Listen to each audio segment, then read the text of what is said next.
This is exactly right.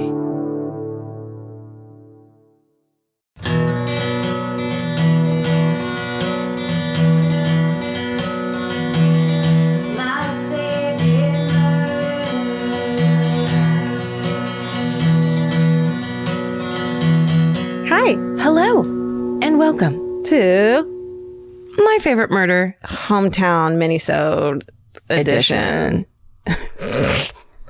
2018. Right. Where we read you back your stories from your hometowns or whatever, something like that. At this point, it's just all over the place. It's branched off into so many, like the branches of a mighty oak. It's gone in every direction. Mm-hmm. You could send us a hometown about how you stick your razor blades into an old-fashioned mirror thing in your bathroom and they go into a wall. And we might read it. Because we're interested in that. Yeah. As well as hidden rooms. And as well as your cousin's best friend who was murdered. We want to know about the fucked up shit in your life. Right. To a degree. Are you ready for this one? I'm ready. Because the subject line is, you're right. If you walk your dog in the woods, you'll come across a dead body. No. Hello, ladies. Parentheses and Steven. First of all, I have to say that I'm a huge fan of both of you. I knew it would happen to me the instant I moved to a small town and got a big dog. She gets right into it. Or he. Hell, it's the beginning of every Law and Order episode ever. That's right. My husband and I started taking my 120-pound doggo. That's more than I weigh. Just kidding. That's not true. Why, that's more than I weigh. The dog's name's Groucho Barks, by the way. Amazing. Come on. Love it. That's made for Georgia. Yes. On lovely walks in the woods. The day it happened, it was a beautiful snowy New Year's Day. We decided to take the pup on a walk up a back wooded trail. You lost Karen. What? You lost Karen already. That is, unless it's in Newfoundland. I wonder if it is. That leads to a local park. I'm just saying it's not a puppy. It's clearly a humongous. Right. What kind of dog is it? I need to know. Okay. This wooded trail runs parallel to the Missouri River and is beautiful and scenic and right next to a scary ass shack that we dubbed the Murder Shack. How come everyone else gets shacks and we don't get them here in California? I think that the second there's a shack, someone throws in some linoleum and they're like, hey, rent's $1,815. Right. Get 3 roommates, move into this shack. Okay. We start off the walk as always, and after a fashion, we let the dog off a leash to stretch his dog legs. Wouldn't you know, old boy instantly leaves the path and runs on over to the murder shack.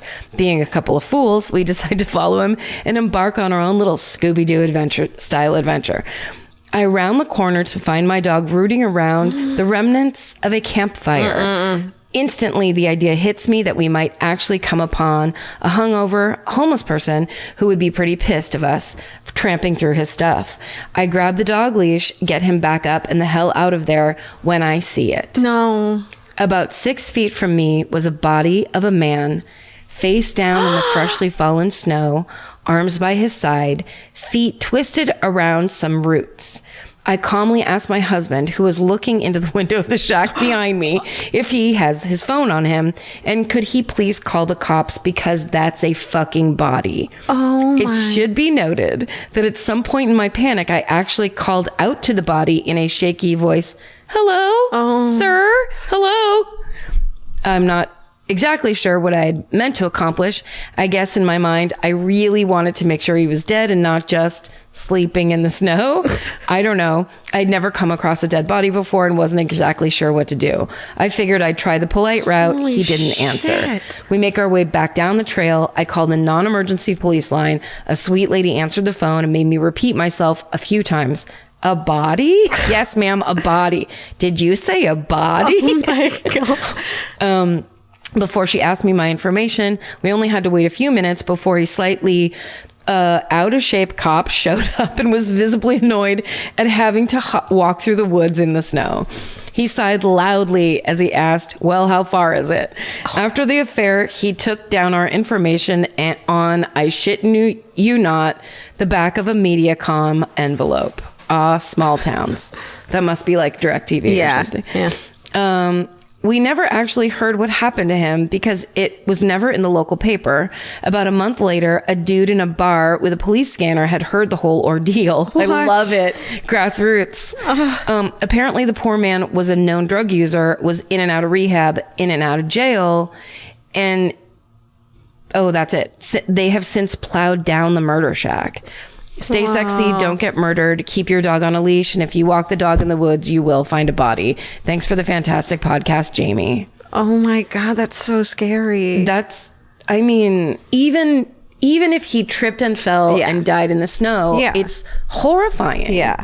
It's horrifying. Like the thing of like, for people like us, and we're like, I'm going to go in the woods. I bet I'll find a body. And then it actually happens. Totally different story. Has to be so jarring and like surreal and frightening. Yeah. I feel like very quickly after I realized that's what was happening, I would be convinced that the killer was standing behind me. That's why I was like, non-emergency line. I'd be like, fuck, and like running.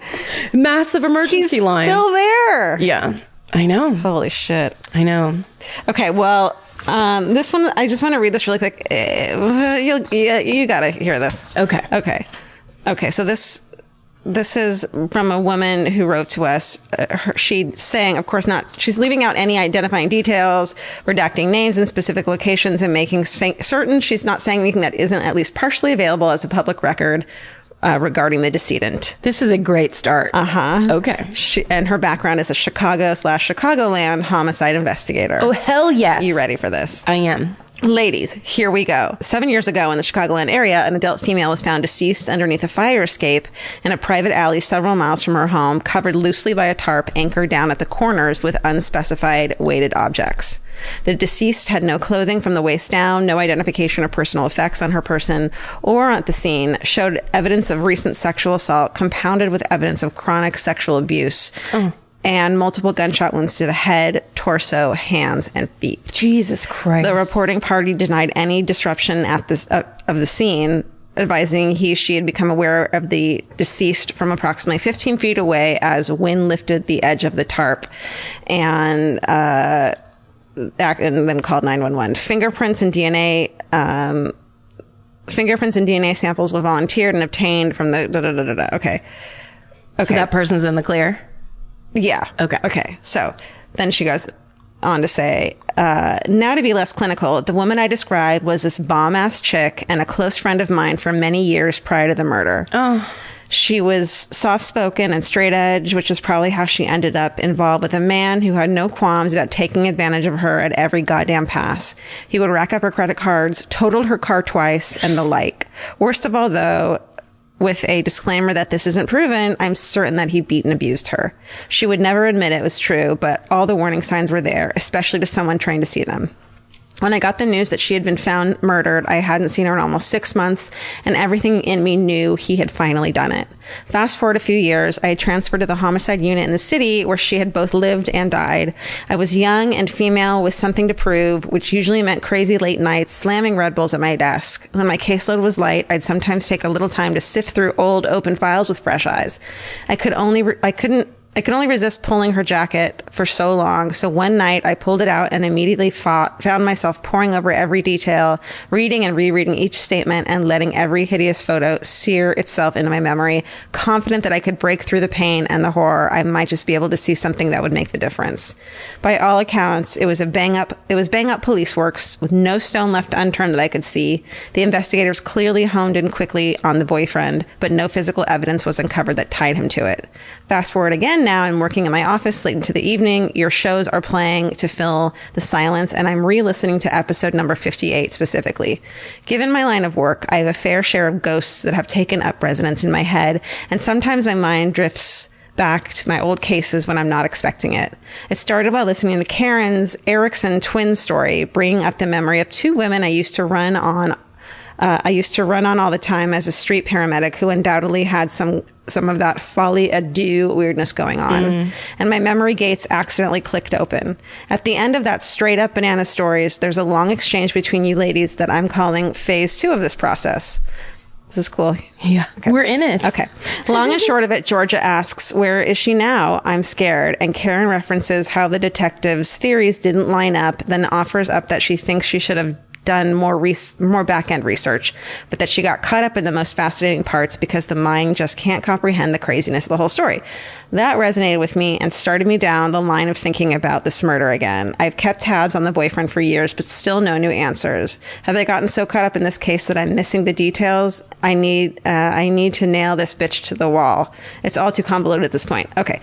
The episode continues to Georgia's story about Mel Ignatu, who sounds like a human garbage with such vicious, malignant narcissism, he never thought anyone would be smart enough to figure him out. The similarities to her boyfriend were uncanny. This ignited my dormant white-hot rage that the case was never settled, and I bargained with myself that I could take a few minutes to settle the fuck down. Blah, blah, blah, blah, blah. So, okay. Basically, she says she included that Mel goes... So this is the guy who killed his ex-girlfriend, but they couldn't...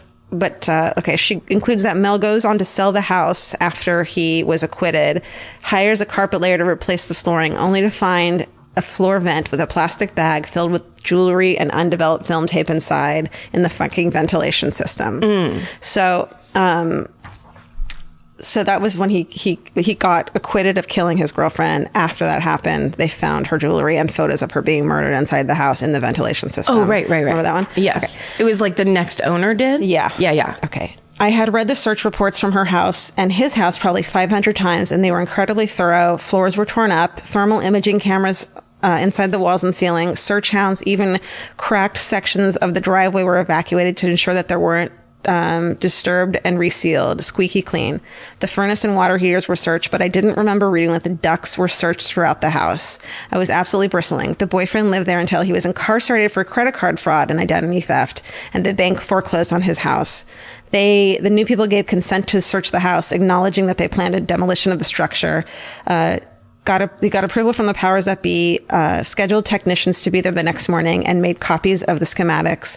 At 7:30 a.m., the team arrived at the house and started recanvassing the house. This is the house of the ex-boyfriend, right? Yeah.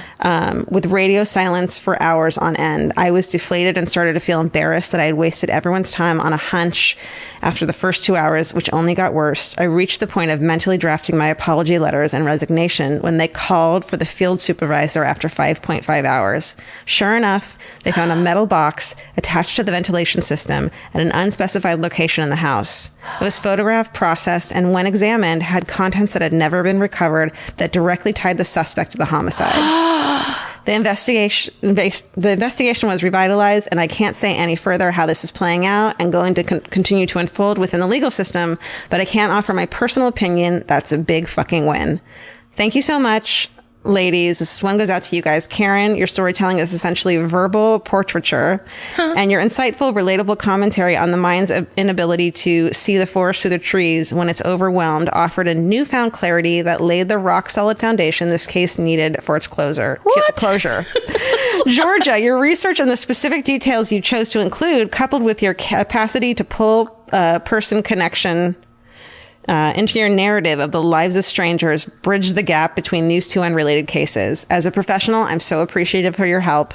As a person as her grieving friend, I'm forever grateful from the bottom of my heart that she can rest now. Yours in cold case justice, AB. Holy shit! Are you fucking kidding me? And this was written a little while ago, so I want to follow up and be like, did you hear anything? Wow. What a fucking amazing thing to hear. Isn't that crazy? And then, oh my God, it's incredible.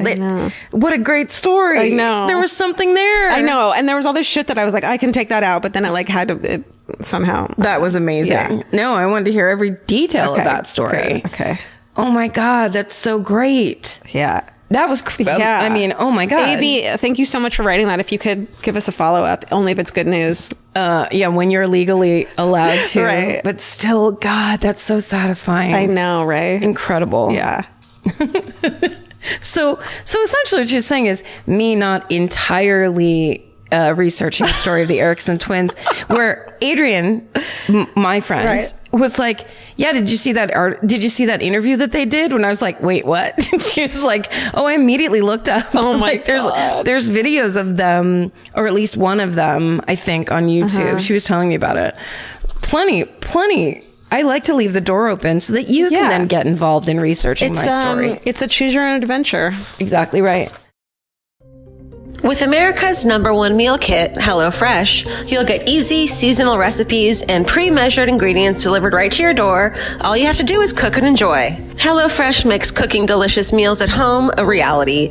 From step-by-step recipes to pre-measured ingredients, you'll have everything you need to get a wow-worthy dinner on the table in about 30 minutes. Say goodbye to endless grocery store trips and takeout. HelloFresh has you covered. There's something for everyone, from family recipes to calorie smart and vegetarian, and fun menu series like Hall of Fame and craft burgers. HelloFresh has more 5-star recipes than any other meal kit, so you'll know you're getting something incredible. HelloFresh is flexible and it fits your lifestyle. Easily change your delivery days, food preferences, and skip a week whenever you need. Break out of your dinner rut and make deliciousness part of every week with HelloFresh. I love that even though HelloFresh is super easy and they make it really basic and like straightforward, you still feel like you're cooking this like incredible home cooked dinner. And that makes me feel good about myself. And that instead of just ordering takeout, I'm actually making something and preparing something at home. And that just, it feels good. So for $80 off your first month of HelloFresh, go to HelloFresh.com/murder80 and enter murder80. It's like receiving 8 meals for free only at HelloFresh.com/murder80, promo code murder80. Go buy. This is Unsolved Murder in My Hometown. Hi, Karen and Georgia. I live in a large town in North Carolina called Kernersville. There haven't been any murders here, and this is the only unsolved one. Okay. So there have been some. Mm-hmm. So the murder of Kathy Goff Kennedy happened in October of 1994. Kathy, her husband, and her 2 kids had been living in this apartment for only 3 weeks. Her husband went on a fishing trip the night of, and Kathy was left home alone with her daughters, 11-month-old and 3-year-old, for the night. Someone knocked on the door and strangled and stabbed Kathy with a knife from her own apartment. Thankfully, the kids were unharmed and still in the apartment. Her grandmother found Kathy the next morning. Oh, that's so terrible. The murderer still hasn't been found. A $22,000 reward has been offered for information leading to the arrest of Kathy Goff Kennedy's murder. The creepy thing about this case is that 22 years after her death on New Year's Eve, their house burned down. The only thing that was untouched by the fire was a picture of Kathy in her wedding dress. Thanks so much for an amazing podcast. I listen to it almost every day. I have made my dad listen to it also. He always comments on how much you guys say fuck. Well, every parent hates us for that reason. Parentheses, don't worry. He loves listening. Love, Kim. Oh my God. That's so creepy. Did the husband do it? I mean, when I ever hear of a thing like that where it's like they moved in 3 weeks ago, I'm like, oh, like the person came back for who they thought still lived there. Oh. You know what I mean? Yeah. And also then, if it's 22 years later and it's an apartment and it burns down, what was the husband still living? He couldn't have lived in the apartment where his wife was brutally murdered. Well, he must have. Unless her picture just happens to fucking be there. Or somebody lit it on fire and then threw that picture on the top of it because it was unburned. No. Untouched by the fire. Nah. That's what it said. Yeah, but I think he lived there then.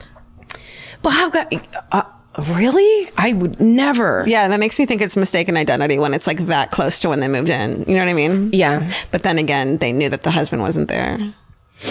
It's just, because they just moved in. Right. It's so horrible. Yeah. Well, send your stories, you guys. We love to hear your hometowns. My favorite murder at Gmail. Oh, please let us know if we help you solve a homicide in a large American city. We want full credit for that. We would love anytime you want to give us credit for you doing your job great, we would love to have it. Yeah, anytime you want to give us credit for some fucking last minute research we did. Yeah. Compared to, like, some people really dig in and read books and stuff. No, we don't do that. As I like to say it, we're not trying to be 48 hours. We just want to retell you a 48 hours we saw that we liked. Exactly. That's really, speaking of which, just really quick, there was an I Survived marathon that I started watching, even though I've seen every single one of them and I know every single one of them. And here comes our friend Jennifer Maury. Yes. Telling hers. And it's so stupid how proud I am to have met her. Yeah. Did you start crying? A little bit, because she tells that story so good. Yeah. Like, that's part of why it's so compelling. Is there's some people where you're like, you shouldn't have been on this show. Yeah. Like, it's too new for you or too close. But she just tells it so, like, amazingly. Oh, God. Yeah, so good. Anyway, send us your stories. My favorite murder at Gmail. We love it. Thank you guys for listening. Stay sexy. And don't get murdered. Bye. Bye. Elvis, want a cookie? Good boy. That's a yes. Good boy.